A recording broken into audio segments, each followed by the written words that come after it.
Tomorrow is always fresh, with no mistakes in it yet. Hello, my wonderful viewers, and welcome to another episode of Betty Adams Overanalyzes.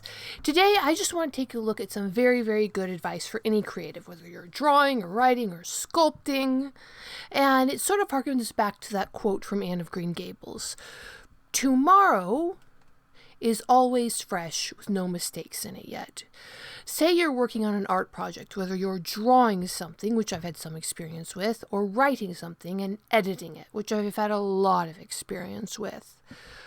You do need to, at some point, just knuckle down and do the job. You need to sit down for as many hours as you can, of course, taking regular spaced breaks, and work on something.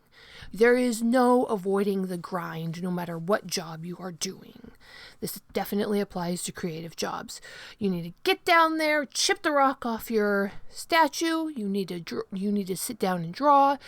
You need to sit down and write, and then edit and edit and edit again. But eventually, you reach a point where your brain's just not working anymore. For artists, they get to the point where they know they should be wrapping up their picture, but it doesn't look right, and they don't know why. For an editor, you've gone over the page again and again and again, and you know there's probably more mistakes in your work, but you can't find them. This is where this comes in. You need to give your brain and the project you're working on a rest. Some artists say they can skip the rest part by looking at the picture in a mirror, and it shows any imperfections or it shows them in a new light, so they stop seeing just the imperfections. Some people say if you read whatever essay or school project or story you're writing backwards from the last paragraph to the first paragraph, this will help you catch more mistakes. And those are legitimate tools you can use. But eventually I have found whatever I'm working on, be it drawn art or written art, I have to put it away for 24 to 48 hours. Put it in a drawer, leave it there, don't look at it, don't think about it. I have to in some way forget what I was doing, let the story go dormant in my brain. And then after that, whether it be a picture or a story, I can look at it afresh. Some things look better and some obvious mistakes just stand out. Sometimes I need to set it down for a week. Just let my brain completely release the image I had of what I wanted it to be and the image I've had of what I thought it was.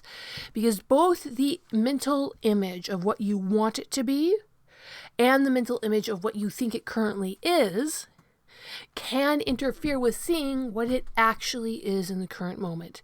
This is a great way to catch typos in writing, a great way to figure out what you need to do better, and it's a great way to sit back and say, you know what, that isn't a mistake in my drawing, that isn't a fault, it actually looks pretty good like that. So, that is Betty Adams' writing advice for today.